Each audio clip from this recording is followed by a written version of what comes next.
Your gut says Miami is going to win and you should take the over. Your gut also said your NFT selfies would only go up in value. They didn't. But your head is on SportsGrid and knows the QB is in concussion protocol. The backup has a 45 QBR against the zone coverage. The New York D has the most sacks in the league. So yeah, trust your head. It's smarter to be on SportsGrid. Right here with you on Pro Football Today on SportsGrid. Odds in motion, trying to see what lines have moved throughout the week. Never felt more comfortable in this set than I do for this year. I'm ready. I'm just getting angry. The hot takes are going to be here all long, people. What in the world is going on in Miami, Dom? It's not particularly anything to shy away from just because many people are on top of it. Hot take, hot take. I think this line is asking you once again to take New Orleans. Pro Football Today, only on SportsGrid. The two guys that can do it all. Too much electricity this morning. This is a good time. We're having a lot of fun. I had to do a triple take. Ka-ching! Why?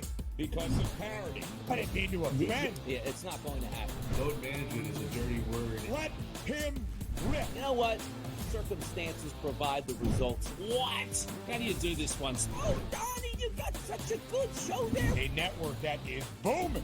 The Early Line, only on SportsGrid. There is going to be an energy to game time decisions that you will feel night in and night out. We're going to go through every single thing, and I've got a great team behind me that's going to help me get the job done. I want this to be the place that people come to. We are going to hit every single one of those markets that you need to know about. There is not going to be a better place, I promise you, than Game Time Decisions. We will have everything at our disposal, and we will use that to our advantage. I'm Kevin Walsh. Tune into Game Time Decisions from 6 to 8 p.m. Eastern on SportsGrid.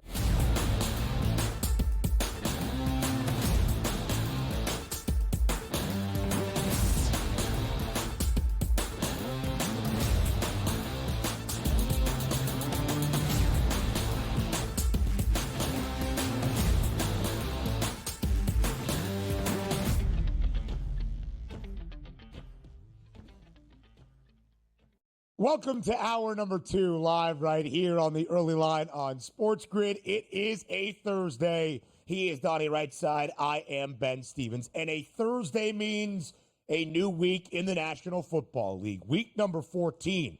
Only 5 weeks remain in the regular season. Kicks off tonight with a big-time showdown in the Motor City, a divisional duel in the NFC North. The Lions and the Packers. We preview everything you need to know for TNF in just a matter of moments. Then in the second half hour of this second hour, some college football playoff conversations entering conference championship weekend. I will remain calm, composed, despite what Donnie Rightside and Mark Zeno might try to tell me. It will still be a great conversation with previews of our games on both Friday and Saturday night, DRS. Yeah, by the way, we're going to go over these, fields, the way they set up. We are close right now to round one perfection. And the problem I'm going to have is, depending on some of these outcomes on Saturday, it's going to ruin my excitement for round number one. So I don't want to tease you, Ben, on exactly what we're doing here, but I just wanted to tease you with that thought. I've already got my safe word. I'm not going to yell. I'm not going to scream. Called my doctor after last Monday when we went at it. He said, listen, the blood pressure was off the charts. We can't have you looking like that. I don't want to see neck veins or forehead veins popping. So I've already got my safe word that I'm going to use that will just display when I hear something idiotic or perhaps untrue. But I'll save that for the later part of this second hour. Let's start with a divisional duel in Detroit to kick off week 14 of this 2024 NFL season, the second and final game of the regular year between the Lions and the Packers. Both teams, DRS, did, of course, play on Thanksgiving. Detroit holds on after a dominant first half to stave off the Chicago Bears to pick up their 10th win or 11th win of the season, 11-1. The Green Bay Packers look great at home in the frigid conditions against the Miami Dolphins to improve to a 9-3 mark. Tonight in Detroit, it's a 3.5-point spread in favor of the Lions. A very lofty total of 51.5. But DRS, although it is a Thursday night football game to kick off a short week, it is not a short week for either of these two divisional mates. That's the key. That's the absolute key right there. Both of the teams, and also coming from the Thanksgiving Day game, right? Detroit played at home. Green Bay played at home. It's not a huge travel distance from Green Bay, Wisconsin to get to Detroit. That's going to help the playing conditions. And when I talk about conditions, game number one of the more impressive victories of the season for the 11-1 Lions was that game. Windy, rainy conditions, dominant ground game, opportunistic defense here worked out in their favor. Now, heading into this game, also if you remember that Lions game, they didn't have Jameson Williams because he was suspended from steroids, gambling, whatever. He missed a couple games. Obviously, he'll be back for this one. Jair Alexander. Yeah, Jair Alexander missed that previous game. He's still going to miss this one as well. So you're coming at maybe a little bit more firepower from the Lions offense, but also keep in mind that Lions defense is quite banged up since the last time these two teams played. So you look at two of these games and say, good defenses, really good offenses. It's in the dome. We're not worried about any field conditions out there. And also a couple weapons coming back on the offensive side for the Detroit Lions. We should get a pretty clean affair in this one. And the 3.5, it's been there all week. Very few outlets at threes with like minus 120, minus 125 juice. So we're looking at the betting markets going like, ooh, I think we might have nailed this line at 3.5.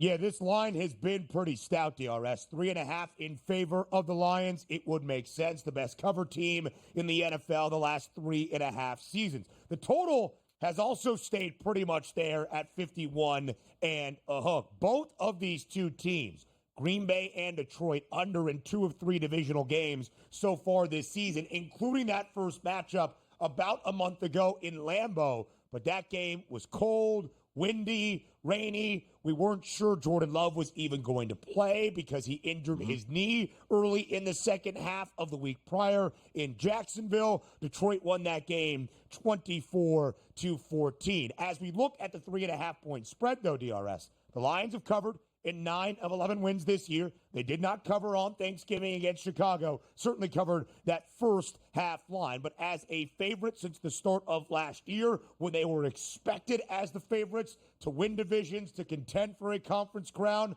19-8 against the spread, the best mark in the NFL. Green Bay as an underdog the last 2 years, 10-6 ATS. But this season, DRS, 4 times an underdog.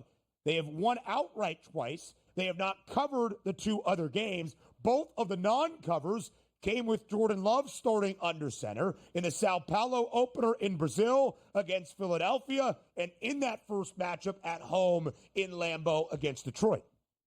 Yeah, by the way, Detroit has been an absolute juggernaut at this point in the season, too, looking at that record overall. And the final score, maybe not indicative. You had a nice little comeback by the Bears, chance for them to possibly tie that game up. So at least little black marks. Hey, you probably should have handled the Bears easier, but it was a divisional game. And we forget the 2 previous games, 52-6, 24-6, that Detroit's Lions defense, even though they're getting injured more by the week, is still performing at a pretty good clip. But the one thing, again, I always preface is you look at both of these teams. They're athletic. They're very good at the quarterback position. Both have dominant run games. One team does it with 2 running backs. The other team does it with 1 running back. Home run hitters at the wide receiver position and healthy in a dome. We'll see how it plays out. And again, from that first game, in the rain, in the wind here, you don't really pick too much out of it. So I do think there's the opportunity for points in this football game. But I can't stray away for what I think about the Detroit Lions. Like, Ben, it's not 6.5, 7.5 going like, hey, you know what? Backdoor cover can help them out. Now, granted, you still can have, hey, down 10 late in the game, score a late touchdown, and away you go. But that 3.5 point here not moving is a very good indicator that the Green Bay Packers are certainly going to be live in this football game as we expect. But also,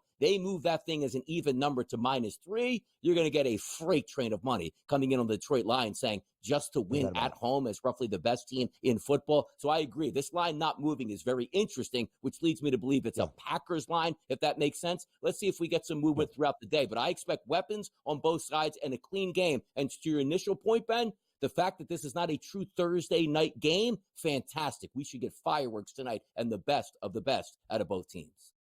DRS, it feels as though the hook on the 3 looms large for what we expect to be a competitive game between 2 of the best teams in the NFC, the 11-1 Lions, the 9-3 Packers. I will just follow with this in terms of the total. This will be game number 6 this season, so nearly half of their games tonight will be 13 in total for Detroit, played with a total at 50 or higher.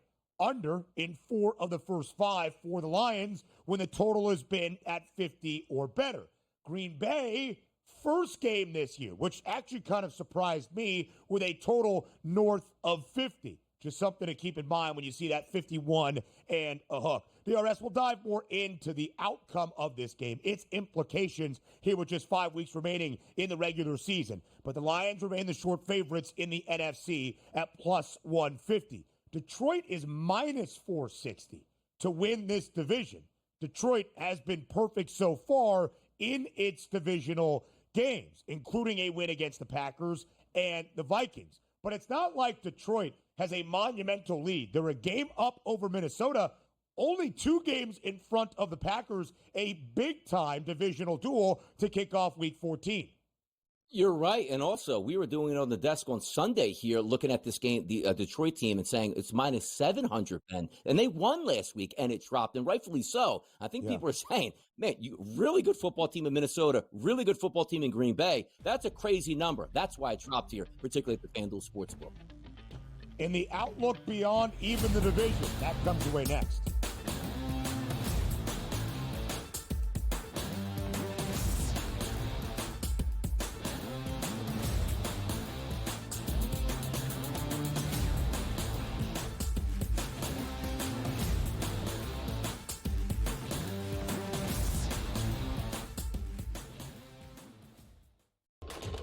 Enter into the magical world of McLuck.com, where even the smallest of spins can win real cash prizes. Adventure into over 1,000 of the best Vegas-style slot games. So what are you waiting for? Unlock your free welcome offer today. Join the fun where winners play and players win. Anyone that's been to a sporting event, the atmosphere before a game, I think Game Time Decisions has that same exact atmosphere. This is our arena. This is what we do. There is going to be an energy to Game Time Decisions that you will feel night in and night out. The excitement you get when you lock your bets and when you're figuring out what you want to do, we can zone in on the biggest games each night. I want this to be the place that people come to before the games start, so they feel as ready as possible to lock in their cards. We are going to hit every single one of those markets that you need to know about. We're going to go through every single thing, and I've got a great team behind me that's going to help me get the job done. There is not going to be a better place, I promise you, than Game Time Decisions to get that new information, react to it, and be able to then bet accordingly. We will have everything at our disposal, and we will use that to our advantage. I'm Kevin Walsh. Tune into Game Time Decisions from 6 to 8 p.m. Eastern on Sports Grid. Your gut says Miami is going to win, and you should take the over. Your gut also said your NFT selfies would only go up in value. They didn't.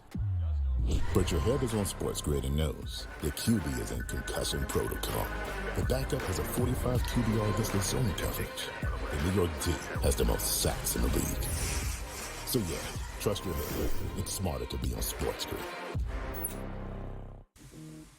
Right here with you on Pro Football Today on Sports Grid. Odds in motion, trying to see what lines have moved throughout the week. Never felt more comfortable in this set than I do for this year. I'm ready. I'm just getting angry. The hot takes are going to be here all long. What in the world is going on in Miami, guys? It's not particularly anything to shy away from just because many people are on top of it. Hot take, hot take. I think this line is asking you once again to take the room. Pro Football Today, only on Sports Grid.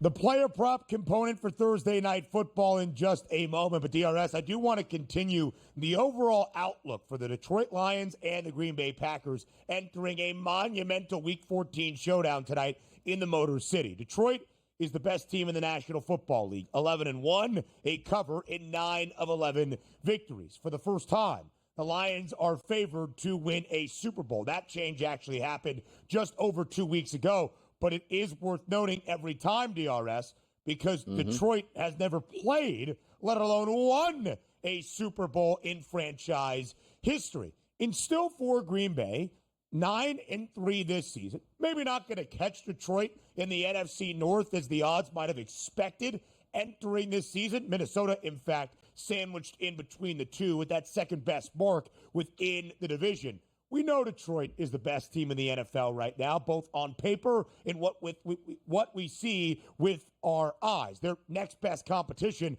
no doubt in the NFC at least, is Philadelphia. But I do want to ask you about Green Bay. Has your outlook on the Pack changed at all throughout the course of this season so far?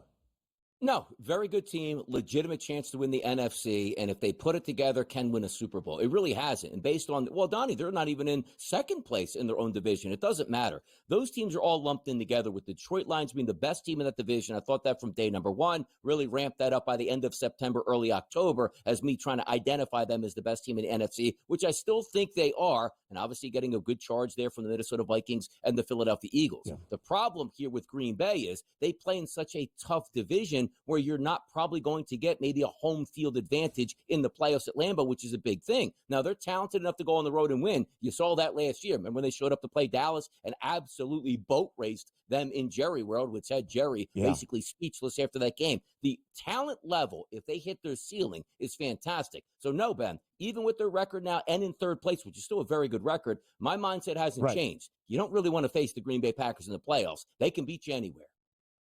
No doubt about it. And currently, in terms of the NFC playoff picture, Green Bay occupies what is the second of three wild card spots. They would be the 6th seed. They would have a matchup at this moment, the 3 seed around the NFC. I'm blanking on it. Would be the Seattle Seahawks as of this time. And DRS, the two divisional winners from the NFC West and the NFC South might not be the world beaters, where you would actually look at the wild card teams even having to go on the road in the opening round to come away with a victory. Lions plus 150, $1 in front of Philadelphia. Donnie, how wide do you think the gap is between the Lions and your Birds? Do you know what the line is? Where's that game played at? Played in Detroit, the line goes to Detroit. Played in Philadelphia, that line goes to the Philadelphia Eagles. That's how close these two teams are in my eyes if they both meet healthy come playoff time. That's it. There's not much margin for error on either side. And I did say it last week, if the Eagles went into Baltimore and beat the Baltimore Ravens, I do think the Eagles will be the number 1 overall seed now in the NFC. I didn't bet the Eagles to win the NFC. I'm still on Detroit. So it's one of those odd things like fandom versus money comes into play at the same time. As a fan tonight, would love the Green Bay Packers to beat Detroit because that's going to put the Eagles on a rocket ship. You also take a look at the end of the season. Much harder for Detroit, Ben, than the Philadelphia Eagles. So here we go. Down the stretch they come. May the best man win. But if you're just talking about these two teams, I don't care where they play. No, it really matters. Playing in a dome versus playing outdoors in January, that's the line that we're going to draw. No doubt about it, DRS. But still minus 185 right now for Detroit to hang on and retain that number 1 overall seed, which will be crucial, as Donnie just presented, for a variety of reasons. All right, quarterback comparison for this Thursday night in the Motor City. Jordan Love's prop, 247 and a hook. The number for Jared Goff, 253 and a half. Donnie, as you would expect in a game that we expect to be a shootout with a total of 51 and a half, both quarterbacks are anticipating a big night tonight in Detroit. There's a lot of arguments to make for both of these guys. Now, granted, coming into it, Detroit has a top 5 defense, and Green Bay isn't too shabby on defense themselves. Here's the issue that you always run into. When you start with Detroit, we know Jared Goff can light it up. He can throw multiple touchdown passes, but also we know those two dominant guys in the backfield in Jahmyr Gibbs and also Montgomery. They can score touchdowns, they can eat up the clock, and they can take a lot of carries here. So also when you take a look at Jordan Love, we know how immensely talented he's in. 247 and a half is his passing prop. We expect a good night. But when they get inside the red zone for those touchdown passes, they have an absolute dominant back in Josh Jacobs that can carry the workload here. But I do, or should I say, encourage that both of these quarterbacks, 253 and a half and 247 and a half side by side, I like that. And also, again, if you're looking at the previous game, they didn't light it up that much, as you pointed out. Injury concerns here for one side on the quarterback, rainy conditions on the other side, which I thought Goff was fantastic at handling the football, making no mistakes here, and had a high completion percentage in that game. I think there's a chance that both of these quarterbacks can really go. The questions are not for me really in the passing game for the 253 and the 247. It's the touchdown passes. I think legitimately they both can throw 2 touchdown passes, but nothing is worse than inside the red zone, multiple running touchdowns in this game. And that's probably going to happen. Yeah, DRS, for Jordan Love, you see the number there, minus 168, anytime interception. In the first 8 games that he played this year, an INT in all 8, 11 in total. Was really helter-skelter, the gunslinger mentality we have seen in Green Bay at times with the likes of Brett Favre at the quarterback position. Jared Goff, outside of the 5 INT game that he had in Houston on Sunday night, has only thrown an interception in 3 other games. The first 3 games of the year for Detroit has not been turning the football over often, but Green Bay, one of the best takeaway teams in the NFL. But for Jordan Love, the last 2 games against the Bears and against, let me just check on that, against the Niners, and against the Dolphins, no interceptions, multiple touchdowns in both. Donnie, I agree with you, right? A handoff to Josh Jacobs, a handoff to either Jahmyr Gibbs or David Montgomery. Sonic and Hedgehog probably takes away from feeling great about the passing touchdown props, but the total is 51.5. Yeah, and that's a high number for a divisional game, but once again, we are not worried about weather conditions, and it's a full work week. This is like a Sunday to Sunday game, not a Sunday to Thursday game. That means extra time to rest, extra time to get that playbook together, and extra good scripted plays from Ben Johnson and Matt LaFleur tonight. Yeah, absolutely so. We'll come back on the other side of the break. We'll look at the rest of the cast and crew for Thursday night in the Motor City. Next.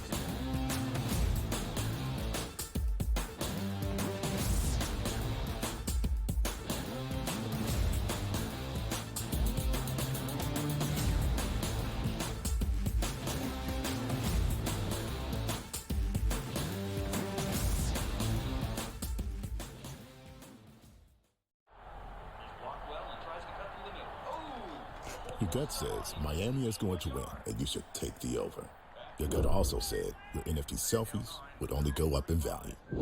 They didn't. But your head is on SportsGrid and knows the QB is in concussion protocol. The backup has a 45 QBR against the zone coverage. The New York D has the most sacks in the league. So yeah, trust your head. It's smarter to be on SportsGrid. Two guys that can do it all. Too much electricity this morning. This is a good time. We're having a lot of fun. I had to do a triple take. Ka-ching! Why? Because of parody. I didn't mean to offend. Yeah, it's not going to happen. Load management is a dirty word. Let him rip. You know what? Circumstances provide the results. What? How do you do this one? Oh, Donnie, you got such a good show there. A network that is booming. The Early Line, only on SportsGrid. The sharpest football contest show in the land, the Las Vegas Football Contest Show, focuses on Circus Sports Million, Circus Survivor, and the Westgate Super Contest, handicapping the games and releasing our contest picks every week of the season. With 2 former Super Contest winners, Brady Cannon and James Salinas, a former NFL player, Mike Pritchard, and over $1 million in contest prize money won combined, the Las Vegas Football Contest Show will have you prepared this season like none other. We got the NBA Cup going on. Not that anybody really cares per se about the NBA Cup. Now, I got to be honest with you. I actually did try to look of like, okay, like what does it mean like for the NBA Cup? Like who's playing for what here? I lost interest and I gave up after about 30 seconds. So I was like, you know what? Whatever, dude. There's NBA games. Sports Rage tonight, only on SportsGrid.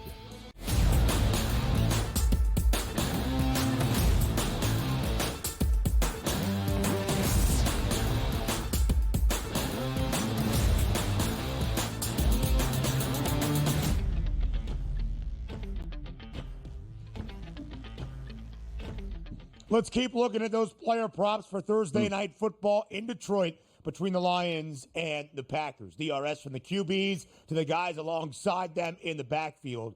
What a great trio of running backs to break down right now. Josh Jacobs, of course, for Green Bay. 70 in a hook is that yardage prop tonight. 17.5 receiving yards. Because when you talk about the guys on the other side, they do a little bit of everything as well. Both Jahmyr Gibbs and David Montgomery had at least 85 yards on Thanksgiving against the Bears. Montgomery, the slight leading rusher, also had plenty more carries than that of Gibbs on Turkey Day, and yet it's Jahmyr Gibbs with the higher rushing yards prop. David Montgomery as well out of the backfield. You normally think receiver, you think Jahmyr Gibbs. Montgomery, 3 grabs for 36 yards against Chicago.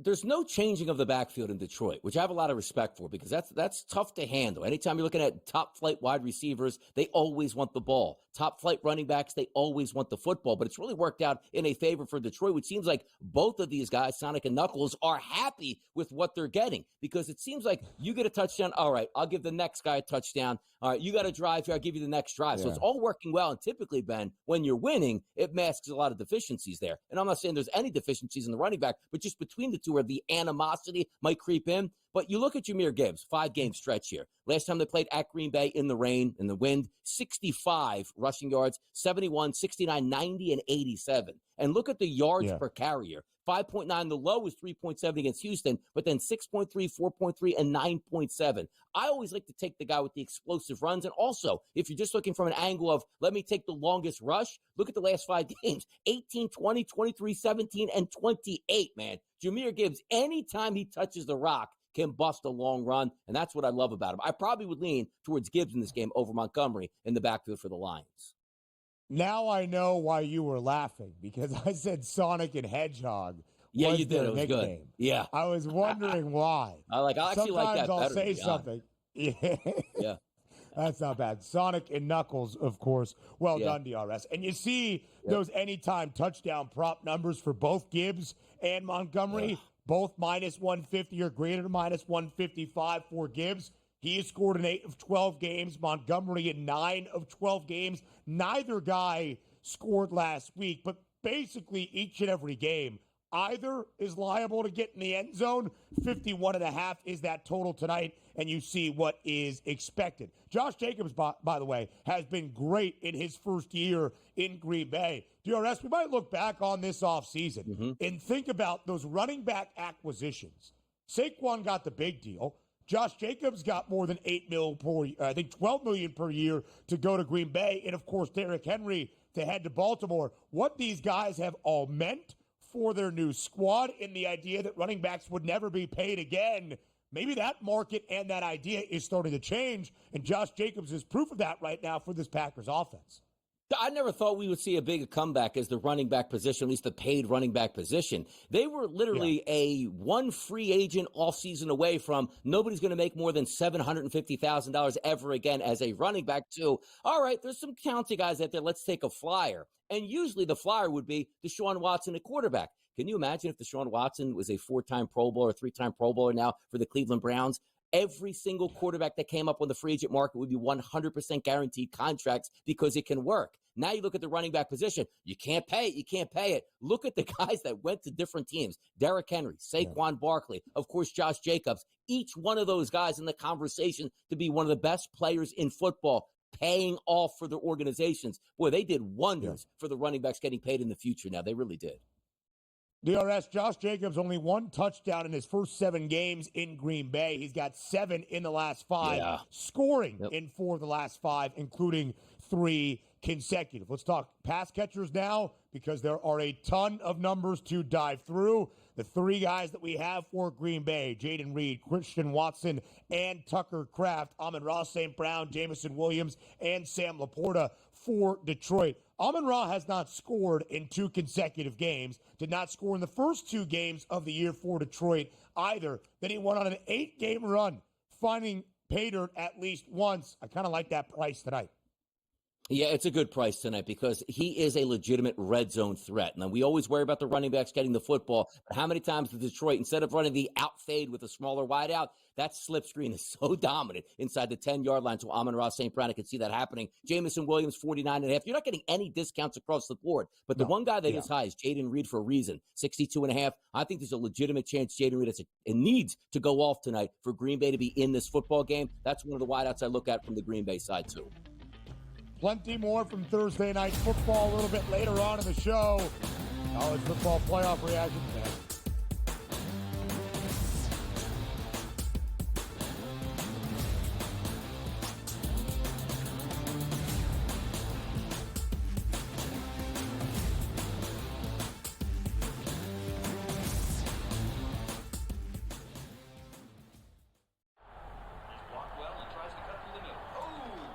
Your gut says Miami is going to win, and you should take the over.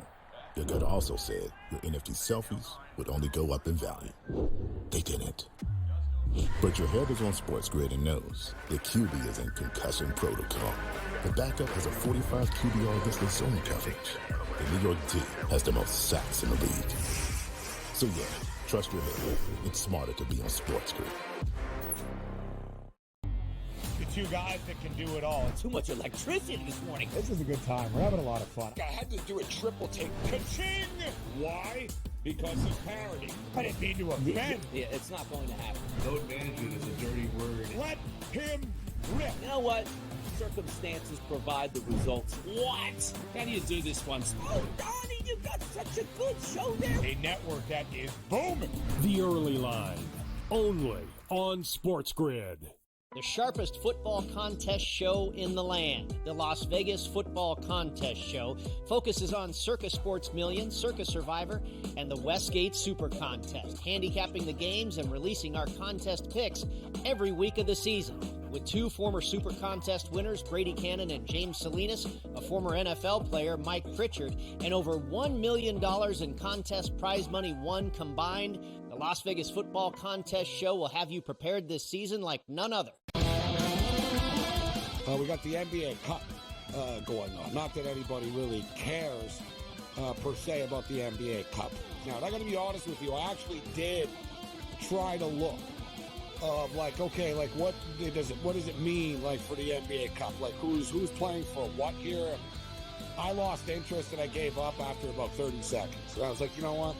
Whatever, dude. There's NBA games. Sports Rage tonight, only on SportsGrid.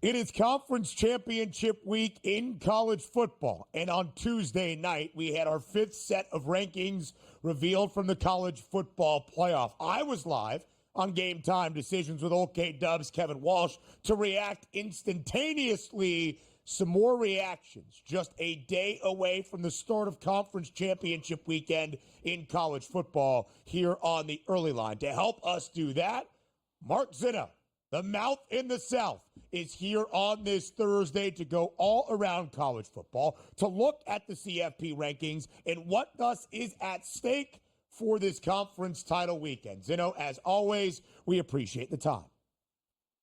Ben, Donnie, great to be here with you always. My level of disdain for the college football playoff rankings versus bracket is at an all-time high. The only thing I think they get more wrong than the bracket format that they use is your take on Indiana beating Ohio State, Ben. That's about it. Zinno, did you cash a first half bet in that game, or did I? No, I think you did. I bet the whole game, though. So we'll leave it at that. That's great. We both won. That's all we got. Fantastic. I didn't think Indiana was going to win. I thought they were going to cover in the first half. Check the record. Anyway, that's the most heated I'm going to get. Because oftentimes talking to both of you about college football should send me to an early grave. So I'm not going to do that. I am not going to allow my heart rate to spike. So instead, I am just going to make common sense, rational, factual, and logistical points here on the show. And if I hear something that I consider buffoonery or idiotic, I have established a safe word that you might hear over the airwaves. It will be known as bacala, which I think Donnie Rightside does understand. We fed the world. So, we fed the world. He did. He did the world. It means cod, right? Might be a simple fish, but it works even if at times a little bit simple-minded. So, Mark, go ahead. DRS, you want to take it? Go ahead. I'm good. I'm having fun.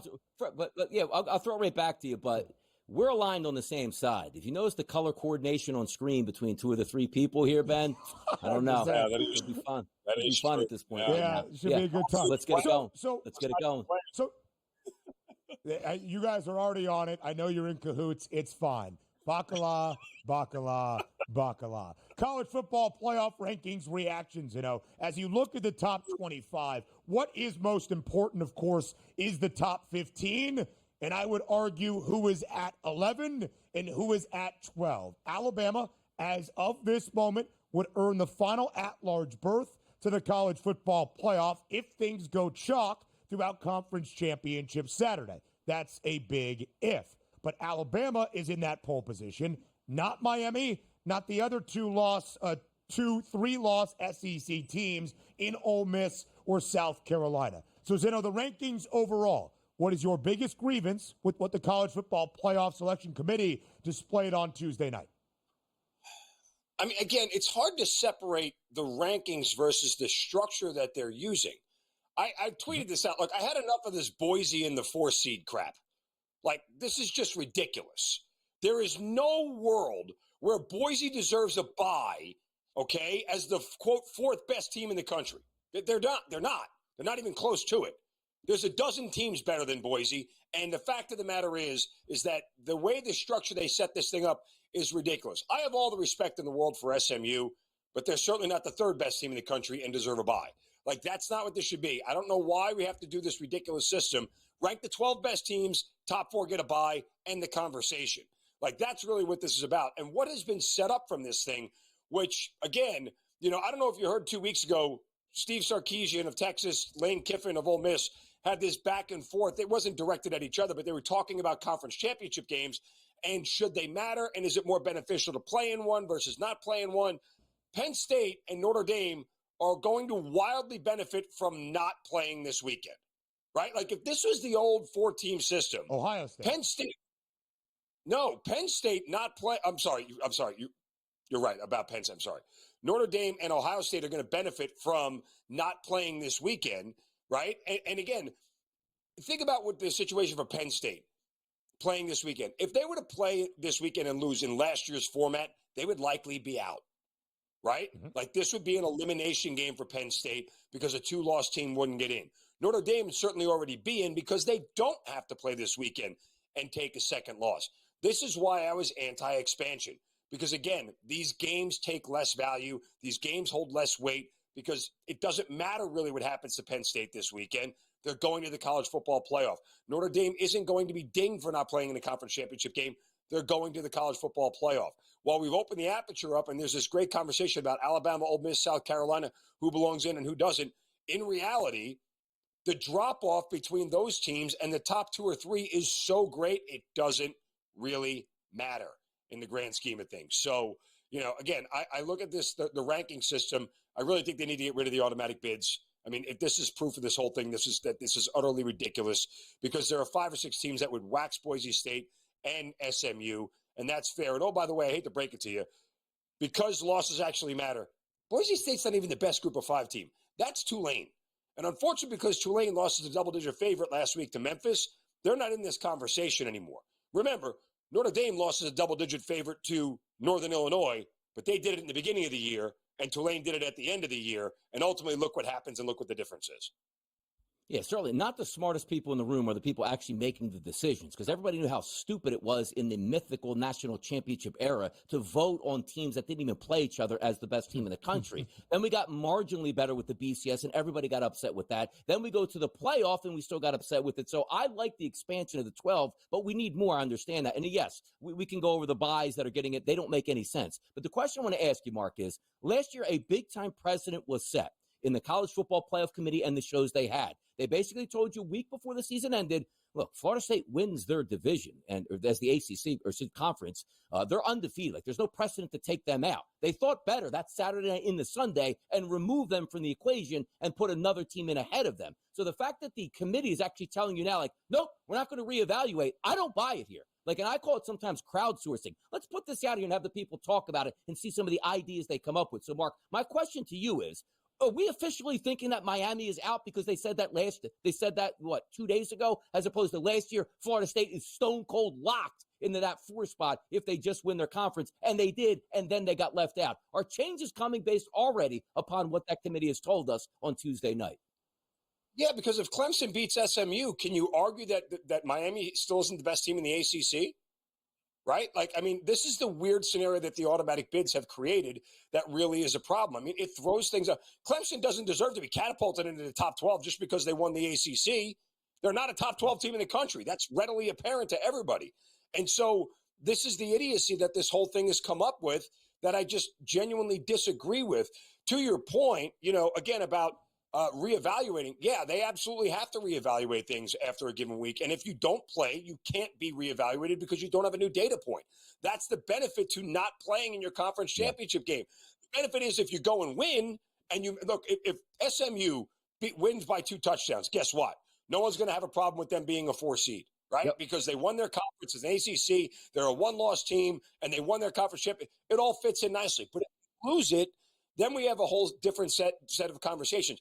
The other problem here I have with the stupid automatic bids is, look, if you're the 5 seed, you are absolutely in the driver's seat. All I want to do is be the 5 seed. Even though I got to play an extra game, I get the 12 seed, which is a team that probably doesn't belong in. And then after that, okay, I could possibly not even have to face the number 1 team because guess what's going to happen? They're going to play the 8-9 winner, which is a lot closer gap. So theoretically, Oregon would play, Tennessee or Ohio State in their second game. And so they might not even have to play the number 1 team. I want to be the number 5 seed.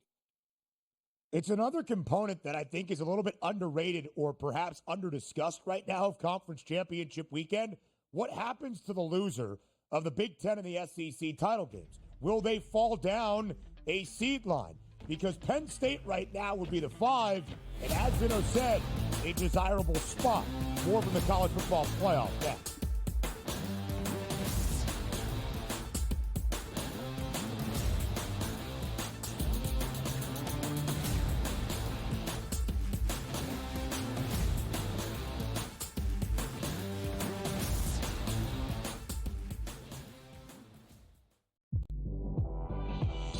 She was recruited to Oregon partially by, guess who?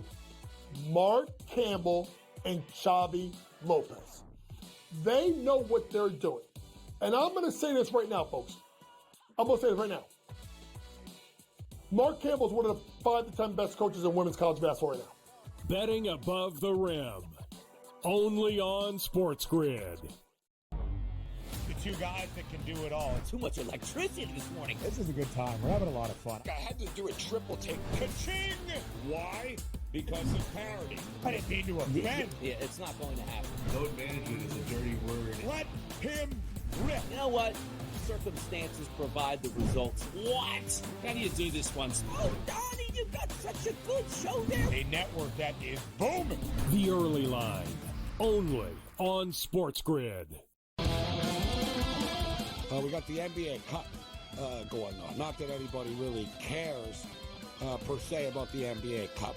Now, I'm going to be honest with you. I actually did try to look of what does it mean like for the NBA Cup? Like who's playing for what here?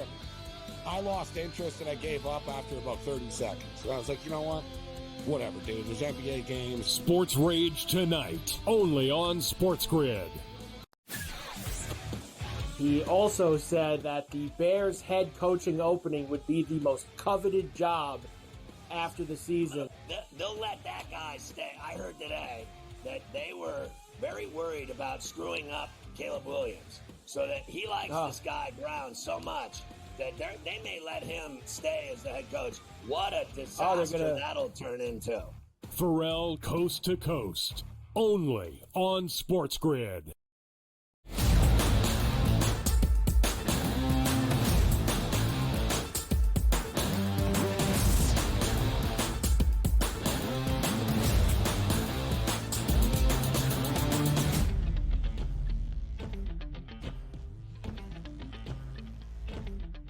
So let's continue to dive into the college football playoff, what it will mean right now, where the rankings currently stand for conference championship weekend. And of course, I think one of the big conversation pieces after Tuesday night is Alabama in front of Miami. It feels as though the suspense for Sunday is not really there in terms of those at-large bids. It might be if SMU loses to Clemson and the Tigers act as a bid stealer for the automatic berth in the comparison of SMU and Alabama, where the committee right now has told us that based on a average sample size and even sample size of 12 games for both, SMU is 3 spots in front of the Crimson Tide. But it's not SMU, Alabama just yet.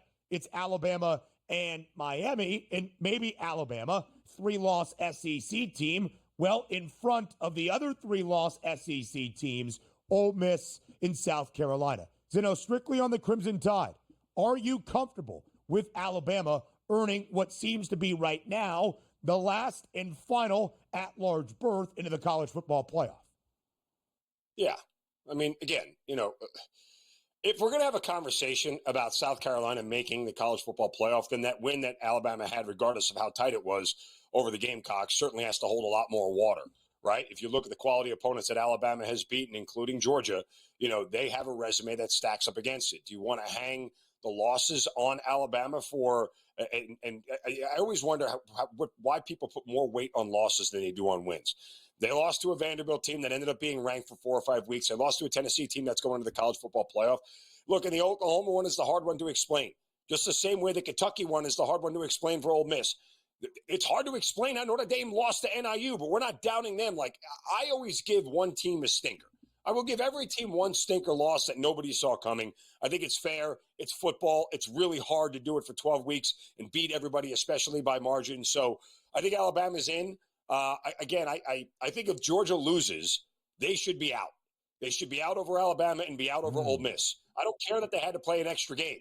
The fact of the matter is that, the losses that they have and the way that they played down the stretch, because, yes, late should matter more than early.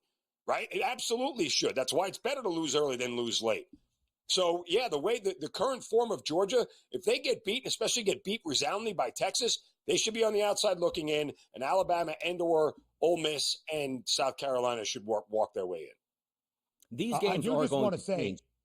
Yeah, go ahead. I just want to say quickly, DRS, before we get to the SEC championship game, there's a lot of people right now that look at SMU, that look at the loser of the SEC and Big Ten title games, because we all anticipate Georgia and Penn State already into the field. Their seed line might be what is at stake come Saturday. There might not be precedent because it's our first year of the 12-team format and field where you do not feel that the extra data point should move or harm a team like a Georgia or SMU. There is precedent, though, in the college football playoff era of a team playing on conference championship weekend and having it work against them. For instance, 2022, USC got lambasted by Utah. They were the number 4 seed entering that weekend, and yet they got beat bad by the Utes, and everybody's like, see, this team's not all that good. They get bounced. Ohio State gets in. The first ever year that we saw the college football playoff. TCU works Iowa State 55-3. Ohio State did not play in the Big Ten title game, and yet the Buckeyes on an idle weekend vaulted the Horned Frogs. So just to say, we're not sure how the committee will value conference championship games this year in the debut year of 12, but it's not like there has not been precedent in years past. Of course. My apologies, DRS. Take to where you want to go. Yeah, no, it makes sense, too. And also keep in mind, it's not the same playoff committee year to year to year. It's like, hey, we ruled on this 4 years ago. We're going to keep it the same. There's different ideas on a year-to-year basis. Now, one quick point before we do move on to Georgia, Texas, is I do think college football has to make this change next year, Mark. And that's the buys. You should be rewarded for that. You get a bye. You get to play at home during that game, which means all those 4 matchups here, they're playing, and then they're going to have to fly to you. The fact that we are going to get robbed of Boise State not playing on the turf against, let's just say, Penn State or Arizona State as it sets up now, that's criminal here. Oregon waits on Tennessee and, whatever, and says, I have to go to a neutral site bowl game. Ridiculous. But let's get to a bowl game technically this weekend in the SEC, and that is Georgia and that's Texas. Am I the only one a little bit surprised that Texas is the favorite in this game in the heart of SEC territory at this point? And to Ben's point, the games do have meaning here. And when we say, well, Donnie, the winner moves on, the loser moves on, it doesn't matter at this point. They're not sitting any starters going it doesn't matter. We're going to wait till the playoff so we don't get anybody hurt. Mark, give me the idea of why Texas is favored in this game in Atlanta, and is it the right choice for them to be favored? Because the current version of Texas is wildly better than the current version of Georgia. Look, go back to that first matchup between the two teams, right? Georgia was probably the best version of itself at that point in time. Got out to a 23-0 lead. Oh, by the way, because there were 3 first-half turnovers by Texas and never looked back. But this is a Georgia team that let Florida hang around for 3 quarters and got a free TD late to win by 14. They lose outright to Ole Miss. They were tied with Tennessee at half, and they needed a feverish comeback in 8 overtimes to beat Georgia Tech on their own home field. Since Texas took that loss, they're 5-0. They only got a scare on the road from then-ranked Vanderbilt, and they have absolutely demolished pretty much everybody in their path. So this version of Texas is much better than this current version of Georgia, which is why Texas should win and cover this game. I don't want to say it easily because, again, you don't ever want to doubt Kirby Smart as an underdog, but this is a game I think that's tight that ultimately Texas pulls away from late. Steve Sarkisian, I mentioned this earlier, guys, he spoke about, he was on the side of, yes, I want to play in my conference championship game. Yes, I want to win my conference championship. In his first year in the SEC, for him to plant his flag, which apparently is now a thing in college football that has become wildly unnecessary, plant his flag as the first SEC champion of the new SEC would mean a lot to him and cement him probably as a number 2 seed in the college football playoff behind Oregon. I think he wants it. I think his team wants it. And I think they want revenge, and they get it. But let's not forget as well, if Texas loses the game, they have been the SEC favorites basically since October. They would no longer earn that opening round bye, and how far would they fall in the rankings? These are things we have not had to discuss just yet. And DRS, like you, I looked at the number initially and said, you're not going to take Georgia as an underdog who has only been a dog twice since the start of 2021, including in Austin in October. I'll take that outright. And then, like Zeno just displayed, I have to think it's a Texas line. The rest of Conference Championship Saturday next.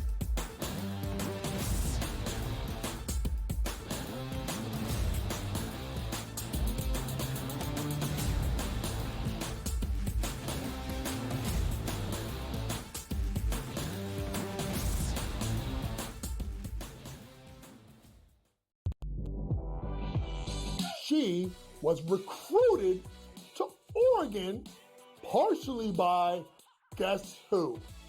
Mark Campbell and Xavi Lopez. They know what they're doing. And I'm going to say this right now, folks. I'm going to say this right now. Mark Campbell's one of the 5 to 10 best coaches in women's college basketball right now. Betting above the rim. Only on Sports Grid. We got the NBA Cup going on. Not that anybody really cares per se about the NBA Cup. Now, I got to be honest with you. I actually did try to look like, okay, like what does it mean like for the NBA Cup? Like who's playing for what here? I lost interest and I gave up after about 30 seconds. So I was like, you know what? Whatever, dude. There's NBA games. Sports Rage tonight, only on Sports Grid. He also said that the Bears head coaching opening would be the most coveted job after the season. They'll let that guy stay. I heard today that they were very worried about screwing up Caleb Williams, so that he likes this guy Brown so much that they may let him stay as the head coach. What a disaster that'll turn into. Pharrell Coast to Coast, only on Sports Grid.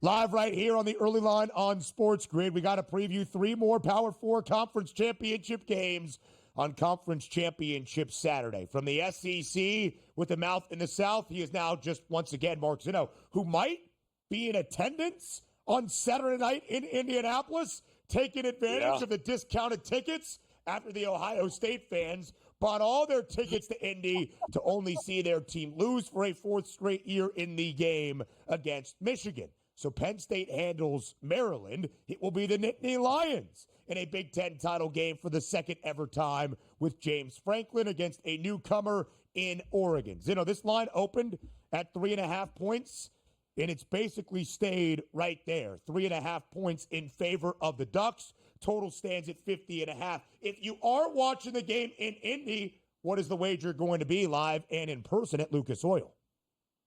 Oregon minus 3.5. Look, the comp is that both these teams have played Ohio State, right? Penn State was a 3.5-point home dog against OSU. Oregon was also a 3.5-point home dog to the Buckeyes in a game that they won outright. The difference here is that I think when you match up Oregon's defense and Ohio State's defense, they're pretty comparable. The difference is that Oregon's offense is markedly better than the Buckeyes this year. And I think that's the delta between them and why this gap is a lot wider. I make this line closer to 4.5, 5. So I think we're getting a little value on the Ducks here despite the neutral site game. And, of course, we all know James Franklin now 1-14 straight up in games against top 5 opponents, averaging less than 18 points per game with a negative 16 turnover differential.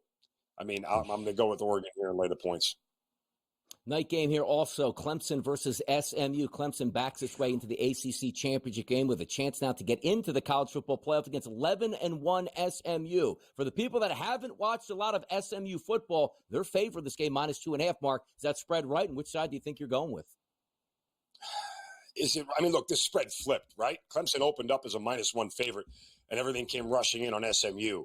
I hate to be a chicken bleep here and stay off the side, but I kind of like the over. I think both of these teams are going to score. I know. Look at that face, Ben. I get it, but the fact that it's below 56. Okay, I thought you were cringing at the notion, but SMU is going to score. They're going to get theirs. They have a very good offense. Clemson, is their defense good enough to slow down SMU? That's the real question. I mean, that's where this game hinges for me. So I like the over. I lean SMU, but I'll probably stay off the side. So I bet SMU as soon as I could here in New York. I wanted it when Clemson opened as the slight favorite. I did not get it. I still think it's a Mustangs game. But, some fascinating numbers, and that was my reaction. Because SMU has played 5 teams that have an above 500 record this year. All 5 games over. The Stangs defense, that is the best scoring defense in the ACC, has allowed at least 25 in all 5 games against a power conference team that is above 500. But then you look at Clemson, who has played 4 games against power conference foes above 500.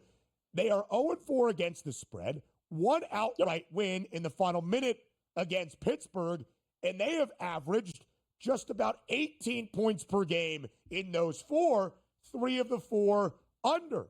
A lot to break down in that game. A couple of props I would just highlight. I know we'll talk about it tomorrow. I think the number's a little bit light on Cade Klubnik's passing yards prop and the rushing yards number for Brashard Smith, the running back for SMU. Clemson's defense, not what it has been. Big 12 title game in Arlington to kick off our conference title Saturdays. Arizona State, 2.5-point favorite against Iowa State. The Big 12's getting one team. It's the winner of this game, whether that's fair or unfair. So, Zeno, who wins it? Who's playing in the college football playoff? Well, this is a contrasting styles game here. Look, I was dumb enough to actually believe Arizona could hang with Arizona State this year. And after backing Arizona State all year long, I don't know what I was thinking last week, just in a kind of road rivalry game here. But nonetheless, look, you can't throw on Iowa State, right? 3rd best passing defense in the country. Good thing for Arizona State, Cam Scatterbo just likes to run the ball and go absolutely bonkers on the ground. So how much can he do that, and how much will Arizona State be able to score in this game? And do I trust Iowa State's offense? Again, that game against K-State, they're home. I felt like they should have put on a better showing, both defensively and offensively. That game was a little tighter than I wanted to, even though I backed Iowa State on the money line last week and got a cash. I lean Arizona State here. I think the over does come in. I think Arizona State's going to be able to find a lot of running room on the ground to be able to put up some points here. So, but again, I would probably back Arizona State. Your favorite running back, that's Cam Scatterbo. 114.5 is his prop against an atrocious rushing defense for Iowa State, which is not what you would normally think with Matt Campbell and that physicality up front. Mark Zeno, what a great time. I didn't even have to use my safe board. I love you both so much. Hour 3 up next.